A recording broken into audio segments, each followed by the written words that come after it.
tunay na pagkatao ni Robbie Taroza at ano siya sa buhay ni Francis Magalona.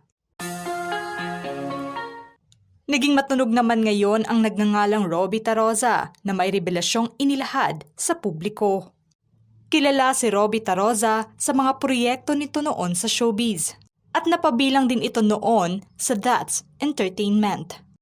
Ilan lamang sa mga tumatak na proyekto nito ay ang Naughty Boys kung saan nakasama niya sina Romnick Sarmenta, Jojo Alihar at Michael Locsin. Naging matagumpay naman noon ang karera nito sa pag-aartista. Nagkalaunay naging creative director na rin ito kung saan gumawa na ito ng mga kilalang ads sa loob at labas ng bansa at kinilalang isa sa mga highest paid creative director in Asia. Sa ngayon ay nakabase na ito sa Amerika. Kaya hindi napigilang magbahagi ng revelasyon at impormasyon online ang dating actor, model, director at producer ng King of Pinoy Rap na si Robbie Taroza. Formal naman niyang ipinakilala ang kanyang sarili sa publiko at inilahad ang ugnayan nito sa namayapang OPM icon. Ayon sa kanya, una silang nagkita ni Francis M. sa pamamagitan na ng album producer nitong si Larry Scott taong 1992. Nagkasabayan naman sila noong araw ng namayapang OPM icon sa isang recording studio na pagmamay-ari ni Jose Marie Gonzalez at Cristina Romualdez. Kalaunay, naging magkaibigan sila matapos na pabalik-balik na silang nagkikita sa naturang recording studio.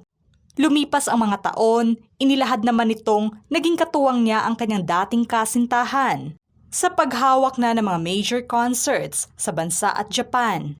Taong 1999, nasimulan din nila na gumawa ng concert tour para na kay Kiko o Francis M.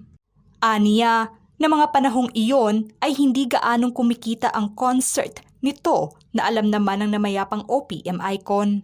Nasiyahan naman daw siya na sa kabila man na hindi gaanong kumikita ang concerts nito ay pinasalamatan naman daw siya ng kaibigan dahil isa ito sa mga tumulong upang mapagawa nito ang konstruksyon sa bahay ng OPM icon sa Antipolo.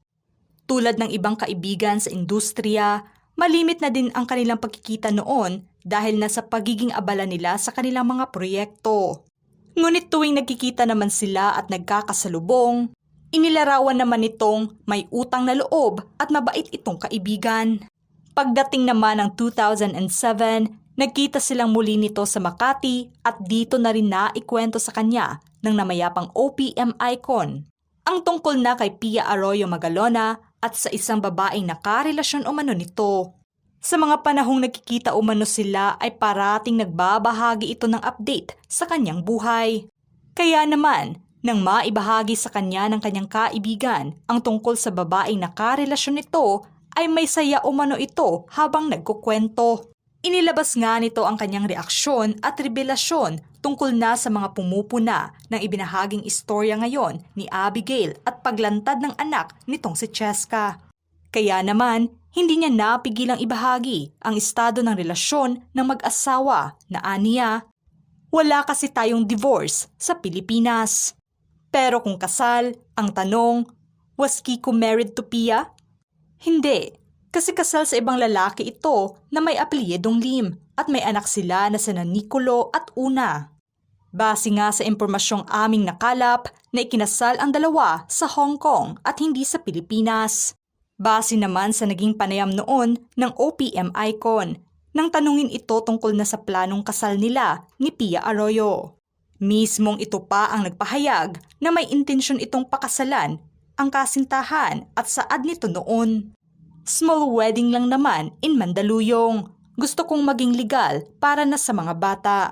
Ito din yung value at pangangaral ng aking mga magulang. At isa pa, maraming mga lalaking humahanga sa akin. Kaya nais kong maging magandang modelo sa mga kabataan. Sa dagdag pa na pahayag ni Robbie Taroza tungkol na sa issue ngayon sa pagitan na ni Pia Magalona at Abigail Wright. Nilinaw nitong hiwalay na umano si Francis M. kay Pia bago maging sila ni Abigail. Inilahad ng personal sa kanya ng kaibigan taong 2007 na hiwalay na sila ni Pia sa kadahilan ng parati na umano silang nag-aaway. At humantong na sa puntong malabo na itong maayos at saksi umano siya sa madugong away ng dalawa. Inilahad pa ng OPM icon sa kanya na para lamang sa mga bata kaya napilitan siyang hindi iwan ang pamilya. At nais na talaga nitong humiwalay na sa puder ng kanyang asawa. Hindi raw kinaya ng kanyang kaibigan ang ugali ni Pia Magalona. Nais naman nitong makita ng personal ang nakarelasyong babae at anak ng kaibigan dahil tunay umano ang pagmamahalan ng dalawa. Nakita at naramdaman umano nito ang saya ng kaibigan sa piling ng iba. Ang namayapang OPM icon pa ang nagsabi sa kanya ng personal na nagsisi ito sa relasyon nito kay Pia. Sa naging pahayag at revelasyon ngayon ng dating concert, producer at kaibigan ni Francis M., ay may iba namang nagsasabing sana ay hindi na lang ito nakisawsaw pa sa naturang issue. At isa pa, hindi na ito masasagot ng namayapang OPM icon ang lahat ng mga kontrobersiya at mga revelasyon nito. Sa kanyang pahayag at pasabog na revelasyon, nanawagan naman ito kay Pia Magalona na huwag itong magpabiktima dahil wala umanong sumira sa kasal nila dahil hindi naman ito ikinasal sa bansa at walang pang-aagaw na nangyari. Ipinagtanggol nga ng dating producer ang namayapang kaibigan sa mga taong nanghuhusga sa King of Pinoy Rap dahil na sa pagtawag ng ilan na nagtaksil ito sa kanyang asawa. Pagklaro nito na naging masaya ito sa kanyang nakarelasyon dahil mabait umano ang ugali nito.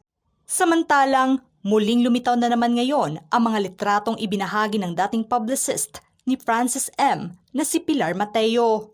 Ang mga kuhang larawan sa kasal ni Pia Magalona at Francis M. Kuha ang mga larawan taong 80s at saad na sa caption nito na Wedding in Hong Kong of Francis Magalona and Pia. Kaya naman pala isipan sa karamihan kung legal ba ang naturang kasal, na siyang taliwas sa naging pahayag na inilahad ni Robby Taroza online. Samantalang dagdag pa nito na kulang pa umano ang pasabog niya ngayon sa publiko na hanggang sa ngayon ay walang komento at pahayag si Pia Magalona sa nasabing kontrobersiya at revelasyon nito. Mga ka-showbiz peeps, kayo, ano ang say nyo sa paksang ito? Write your comments down